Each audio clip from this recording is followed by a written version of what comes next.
It's the Locked On Podcast Network, your team every day. Looking to save big on holiday shopping? Xfinity Mobile has you covered. Now through January 10th, ask how existing Xfinity customers can get a free unlimited intro line for a year when they buy one line of unlimited. Plus, see how to get $400 off an eligible 5G phone. Visit XfinityMobile.com, call 1-800-XFINITY, or visit a store today. Restrictions apply. Xfinity Mobile requires Xfinity Internet.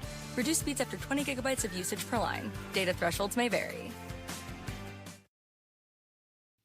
It's a loaded Saturday special of your source for fantasy hockey news, the Locked On Fantasy Hockey Podcast. Zach Werenski out once again. Max Pacioretty returning from injury once again. And a little Who Would You Rather special with two veteran netminders. Saturday's big-time bets. Let's get this paper. You're Locked On Fantasy Hockey, your daily podcast on fantasy hockey. Part of the Locked On Podcast Network, your team every day.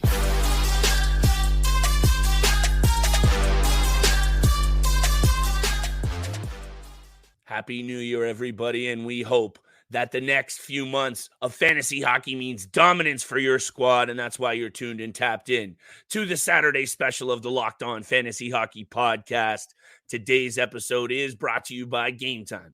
Download the Game Time app, create an account, and use code LOCKEDONNHL for $20 off your first purchase. And a huge shout out to all of our listeners out there for making us your first listen every single day. For real, Steele and I would not be here without all of y'all, and we hope sincerely that we've been helping out your fantasy squads and, of course, big-time bets. Steele, Saturday night board. I'm feeling real good about this because, for obvious reasons, Team Canada, a little bit of a disappointment. I'm losing a bit of cash there. But we're going to get back on this money train in a very big way. But Zach Werenski out week to week. This is a player that has obvious elite fantasy value, top pairing defenseman. But I want to talk about this because this is yet another injury for a player who, when he's in the lineup, is valuable. Anyway, we'll talk about it. Another player with injury woes. Max Pacioretty, he's going to be coming back in. We'll talk about that. Who would you rather? Gibson, Markstrom, and big-time bets. Right over to you, brother. Let's try and keep it tight. We always say that. I feel we're not going to be able to. But Werenski, hit me with your take. I feel bad for him, man. Like I all sincerity to Zach Werenski and even the entire Columbus Blue Jackets organization at this point. Like they've been through the grinder over the last 3 seasons with everything that's been going on. Like I'll start off with, a couple years ago, the turmoil between John Tortorella and Pierre-Luc Dubois when he was still on the team. Then you go to the this season, the whole shenanigans with Mike Babcock before the season even started. You land Johnny Gaudreau and it hasn't really panned out the way you've hoped for. And then just the riddled of injuries that this team has gone through over the last 3 seasons. Just looking at their injury list right now, Boone Jenner on the IR. Patrick Laine, of course, on the IR. Adam Bachfist on the IR. Zach Werenski out. Sean Corrali left the game, ended up going to the hospital for abdominal that was injury. weird. He's day-to-day. This team, it just seems to always have 4+, 5+ players on the injured reserve list at all times, and they can't seem to get this injury bug out of their organization. So I feel bad for Zach Werenski. I feel bad for all the GMs out there who are going to lose him over the next, like you said, week to week that he's out with this ankle injury, because he's an absolute stud when you look at the his season statistics. He's only 1 goal this season, which is obviously a lot lower than we expect from this player who has that shot in his arsenal. But 25 points in 34 games so far this season is nothing to be ashamed about. He continues to shoot the puck well. He gets a little bit of physicality in there, and he's huge for them. You look at every single team in the NHL, they have at least one top-tier defenseman, elite defenseman, or a solid defenseman on their team. And Zach Werenski is their guy on the blue line. Without him on there, they're honestly kind of lost, when it comes to, sustainability and accountability or reliability on the blue line.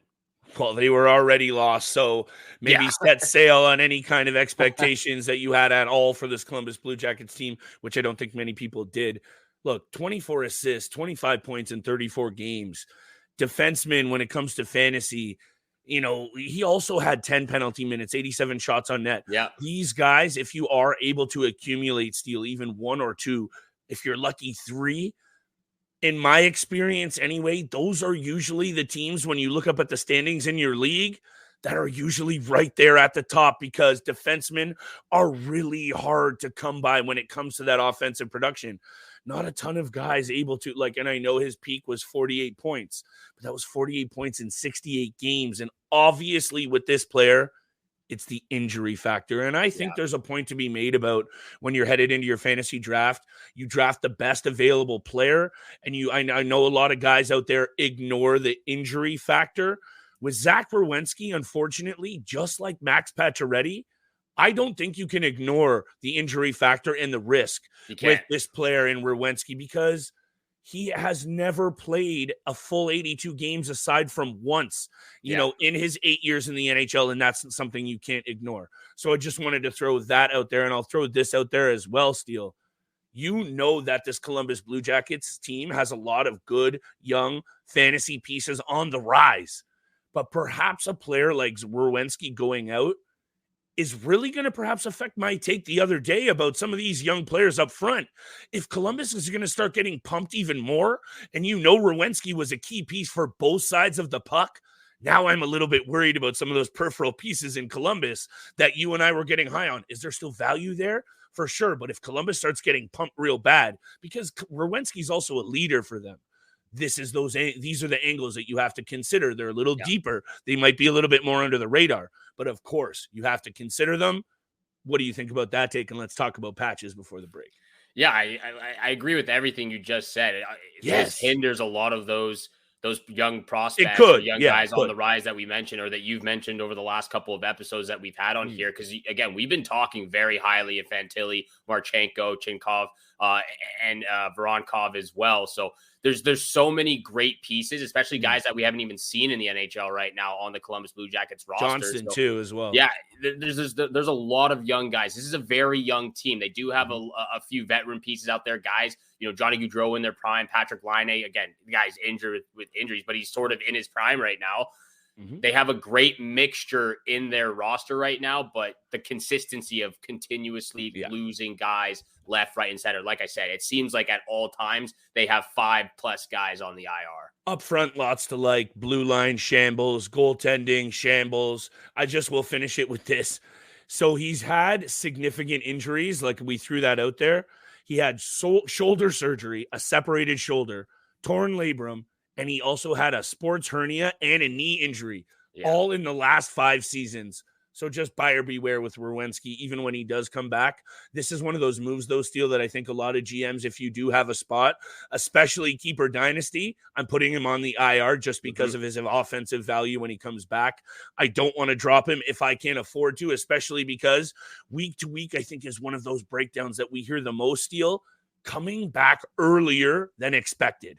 When you hear 4 to 6 weeks, or you hear maybe 2 months, it sticks. Week to week, it could be a month, but it also could only be like maybe 10 or 14 days. However, Max Pacioretty, let's talk about it right after the break, Steele, because we are keeping today tight. Maybe for the first time in a long time. Max Pacioretty, obviously in this vein of injury conversation, but he's coming back and he might have some value. I need your take on that. Of course, who would you rather? Markstrom, Gibson, big time bets. Today's episode is brought to you by Game Time. You never want to have a frustrating ticket buying experience, especially when it comes down to your favorite team. Steele, you and I going down to the Leafers, we're hitting up Game Time, the only ticket app that gives you complete peace of mind with your purchase. See the view from your seat before you buy, so you know exactly what to expect when you arrive. Take the guesswork out of buying tickets with Game Time. Download the Game Time app, create an account, and use code LOCKEDONNHL for $20 off your first purchase. Terms apply. Again, create an account, redeem code LOCKEDONNHL for $20 off. Download Game Time today. Last minute tickets, lowest price guaranteed. Hey everyone, Chris from Locked On Avalanche here. If you like using debit over credit, I just learned about something that's definitely a game changer. Discover Cashback Debit. It's a checking account that rewards everyone with cash back on everyday purchases, which means you can get cash back on NHL tickets or head-to-toe hockey gear to make this season a total win. Check out eligibility and terms at discover.com/cashbackdebit. Discover Bank, member FDIC. And thank you so much for making the Locked On Fantasy Hockey Podcast your first listen every single day. Make sure you go over to Locked On Sports today because they've launched the first ever 24/7 streaming channel on YouTube. Locked On Sports today is here for you 24/7, covering the top sports stories of the day with local experts of Locked On, plus the national shows covering every single league. So go to Locked On Sports today on YouTube and subscribe to the first ever national sports 24/7 streaming channel. And thank you so much for tuning in for today's episode with Flip and I. Enjoy your weekend out there. Make sure you hit the subscribe, the follow button, and a 5-star review. We appreciate all that love and support you show us every single day. We're going to get to Would You Rather very, very soon and then finish off with big time bets. But let's talk about Max Pacioretty, very near to a return for the Washington Capitals, yet to play with them since he joined their team. Again, dealing with those Achilles recently. awful injuries twice. What was that, in the span of 2 months? Like, he had the Achilles injury, rehab, comes back, plays 5 games, tears it again. Like, could not be worse luck for Max Pacioretty. Couple of very serious injuries for this guy, and he is 34 years old. So let's get that out of the way because that's obviously the biggest concern. What isn't is his ability to get it done in the NHL. 645 points in 855 career games. Say what you will. Much maligned in Montreal as well, Steele, playing on a bunch of bad teams in a tough market. I swear down, if he was in another team situation, some of these seasons where he was 60, 67, 64 points, I think could have been a lot higher in his prime. Anyway, in his 5 games last year, and I remember this very clearly, he came back and he was very effective. In the year before, when healthy, 39 games, 37 points. So to me, and hold me down here, I think he can still hold some value. Yeah. If you're in a situation where you do need a forward, and he's out there in your league, I actually don't want to wait and see what happens with Patches. He's going to play with Kuznetsov. He's definitely going to get some power play time. I don't even care about his deployment. And hit me with your take on this. I want to go out there and add him right now and see what happens because he's proven over his last chunk of games in the NHL that he can still get it done at an elite offensive level. He can get it done at elite level, and I think there is value to be had with Max Pacioretty when he is in the lineup, and that's the key word, when he is in the lineup. I love this player, and like you said, he's always been a prolific when he plays close to 82 games, he's a prolific 30-goal scorer and 60-plus points when he plays close to a full season. Yep. And even when he doesn't, he's typically just under a point per game. Like you mentioned, 37 points and 39 the year prior with Vegas, 51 and 48 the year prior, and then 66 and 71 3 seasons ago. So he's always been close to a point per game player. He brings the value, but even just looking at his peripheral stats right now, 148 shots in 39 games. He shoots the puck almost as much as anyone that I've seen in the NHL. You gotta love that. And you gotta love that as a fantasy GM there. He shoots the puck. He always gets over 150 shots. He pretty much clears 300 shots when he plays more than 70 games. He just loves to shoot the puck. Even if he's not scoring more than 40 goals a season, he still gets 30. He brings the other stats as well, a couple of hits, couple of blocks here and there. Power play points, obviously, when he's on the first power play unit. The thing I got to mention, though, and it goes hand in hand with Zach Werenski, because he's been riddled with injuries over the last, pretty much his entire NHL career at this point. Max Pacioretty has missed 194 games in the last 4 seasons. That's including this year as well. 194 games. That's more than 2 full seasons. That's 2.5 seasons pretty much that Max Pacioretty is missing out on because of these injuries. And obviously the last 2 have been very, very serious, both back-to-back, tearing his Achilles, which left him out for 6 months, 8 months at a time. And this is just hard, because like we're talking about, we both see the value, but coming back, from tearing your Achilles one time, but then coming back again, tearing your Achilles for a second time, and you're 35 years old now, what does that do to, your strength in that area on your body? So for me, I agree with you. I see the value. I don't know what he's rostered at right now on both ESPN and He's Yahoo, out there for but if sure. he's out there, I definitely would go get him. If he's in one of my leagues, I would pick him up just to at least see what he does in the first week or 2 weeks that he's back. And if he starts producing and, you see what's going on in a good way, I keep him on my team. But you got to, again, there's a lot of people out there who are wary, who don't take into account the injury factor and the history of the injuries. Right. You have to take it into account Of with course. this type of player because, like I said, he's missed 194 games in the last 4 seasons. And the type of injury. Achilles is hard. It's going to Yes. take him some time to adjust. I'm just very intrigued with also what's going on in Washington because as much as he's getting rushes right now with Kuznetsov and Phillips, I just we haven't really seen. I haven't been able to put a finger on Washington. They're right at the bottom of the league in scoring. So Yeah, it's so weird. And they're still winning games. So if that means Pacioretty can come in and help a team with the offense and they're already winning games, I don't know. I'm just very intrigued. We have to talk about it. He's a name. Take a look. Keep your eyes peeled on it because, hey, he's one of those weird situations, Steele, that I think you got to kind of get lucky with if you're going to win your league. 1 or 2 of these situations, you add Pacioretty and you win. It's probably because he goes on like a 25-point heater.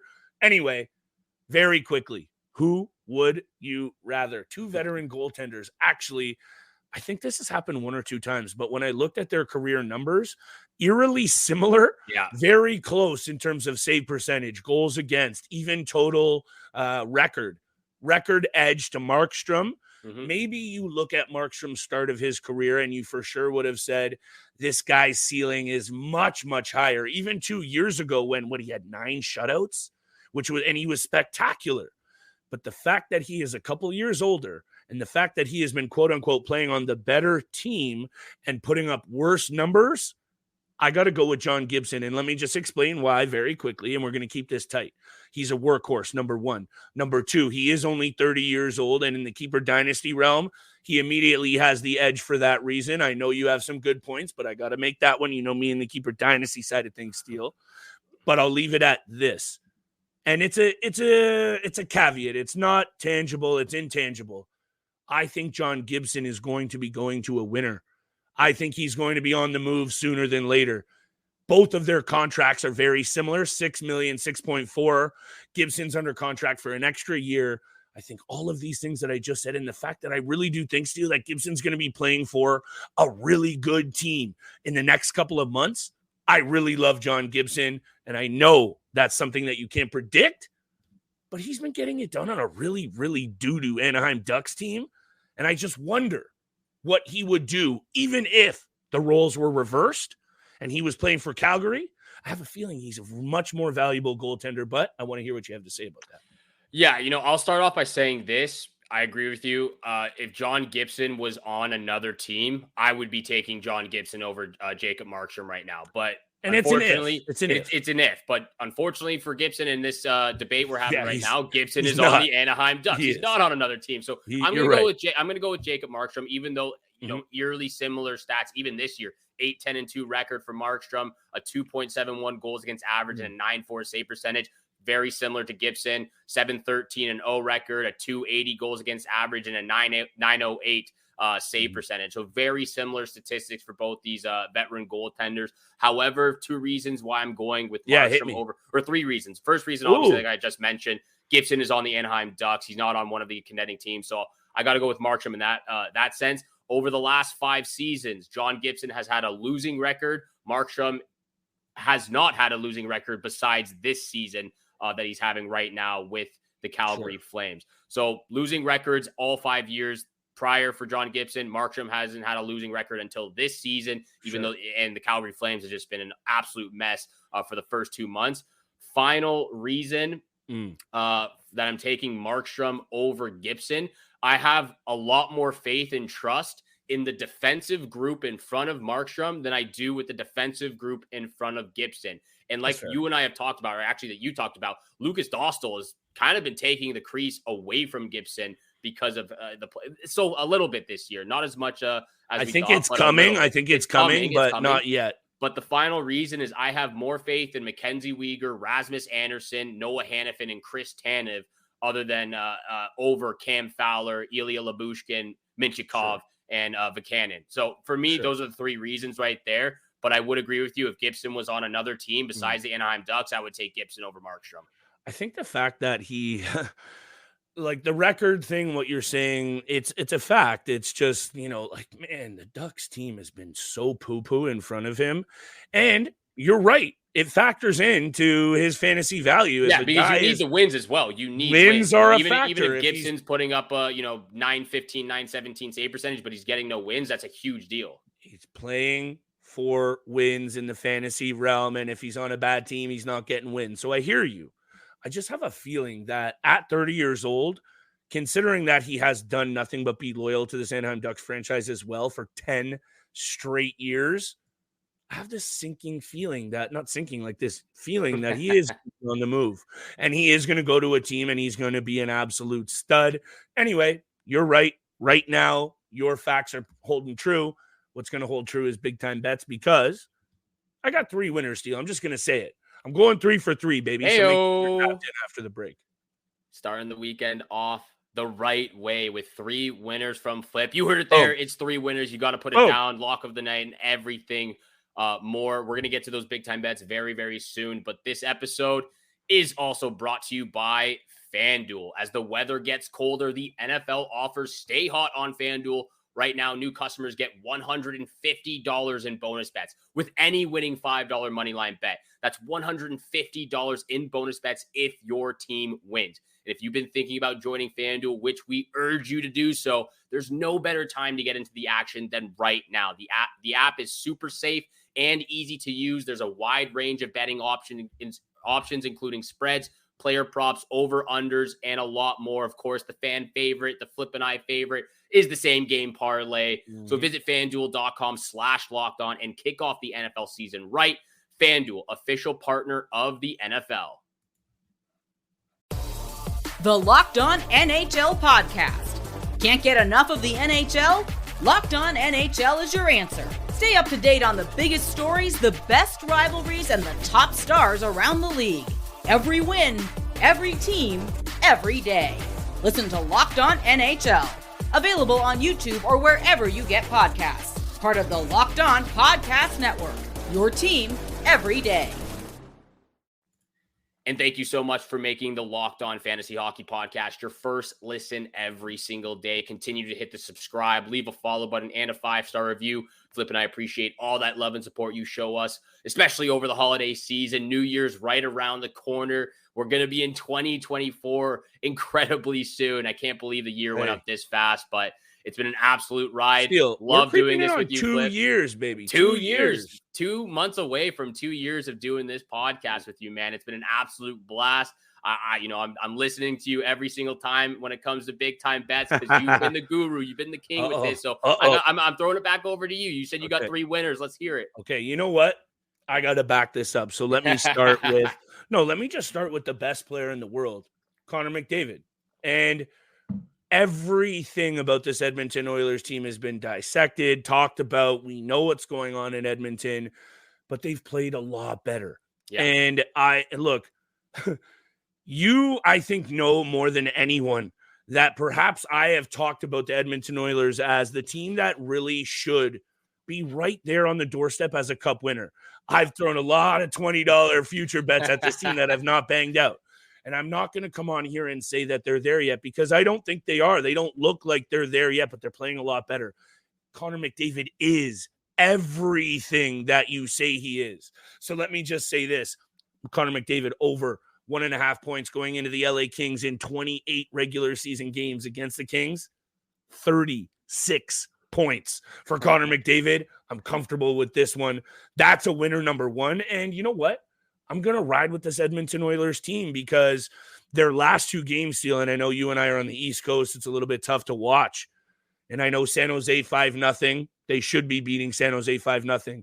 4-3 and 6-3 against the Rangers and the New Jersey Devils are wins that I'll read into. So give me the Edmonton Oilers on the money line on the road against these LA Kings, and I'll read off one more. The Edmonton Oilers have are a 4-1 record in their last 5 against LA, 5-1 in their last 6 on the road as well. Good sign of a good team is winning on the road, and they're doing that in adversity. And I'll finish off very quickly. Montreal is rolling into Florida. Say what you will about Montreal. That's not what I'm here for. You need to look at what the Florida Panthers have been doing this season, because once again, Sergei Bobrovsky was by far last postseason the best goaltender. And I think you and I both said no one could have predicted that given how wishy-washy he was in the regular season. He's carried it over. Pay attention. If Sergei Bobrovsky goes on this heater, the Florida Panthers are going to be a tough team to beat. And they just dealt with the Vegas Golden Knights and the Tampa Bay Lightning. So let's take a look at this. Also, 9-1-0, the Florida Panthers in their last 10 against the Montreal Canadiens, including 7 of those by 2 or more goals. Give me the Florida Panthers on the puck line. Lock of the night, and the voice just in time about to pooch again, Steele. I love 2 of those picks. Actually, I love all 3 of those picks because they go very hand in hand with 2 of my picks over here. I'll start off with one that you already mentioned. Oilers on the money line at plus 112 against the LA Kings. They've won 6 out of their last 10 against the LA Kings. They're on a 3-game winning streak right now. And again, like you said, you can't read too much into a 5-0 shutout win against the Sharks, but you can look into the Rangers and Devils in those big wins against those teams. So Oilers money line plus 112 against the Kings. Second pick, I'm going to take my team, the Minnesota Wild, on the money line. Plus 112 against the Winnipeg Jets. The Wild are on a 4-game winning streak. They've won their last 2 on the road in Winnipeg, and Kirill Kaprizov and Matt Boldy are heating up right now. So I love what I'm seeing from my boys out there in Minnesota. So taking 2 money line picks, both at plus 112 right now. And my lock of the night goes with your lock of the night. Canadiens Panthers over 6.5 in this matchup. 8 out of the last 9 games between these two teams have gone well over the number. So I'm taking the over in this matchup. Sam Reinhart's been an absolute stud this year. Sergei Bobrovsky, like you said, Matthew Chubb, hopefully he can get a couple more goals in there against the Canadiens. And then Barkov's just been doing his thing, facilitating, playmaking, getting all those apples. So I like the over 6.5 in this matchup. Steele, these are one of those nights that, and we don't have numbers. We don't track it this tight. Might have to just do your 3 with my 3. Yeah. Let's slap a 20 piece down and let's pay these Christmas holiday bills, baby. Hey, I'm loving these Saturday specials. Let's have a very, very big start to the new year. Happy New Year to all the listeners out there. We'll be back very, very soon. I think Monday, Steele. We're back Monday. Back on Monday for the waiver wire targets. Happy New Year's, happy holidays out there. Thank you so much for making the Locked On Fantasy Hockey Podcast your first listen every single day. And again, please go check out Locked On Sports Today. They've launched the first ever national sports 24/7 streaming channel on YouTube. They're here for you 24/7, so you got to go check it out. They've got the top sports stories of the day with local experts of Locked On, plus the national shows covering every single league. So go to Locked On Sports Today on YouTube and subscribe to the first ever national sports 24/7 streaming channel. And again, thank you so much for tuning in for today's episode with Flip and I. Enjoy your weekend out there. Have a great day. Good luck with all your bets out there for Saturday night. And we shall see you back here again on Monday. Peace.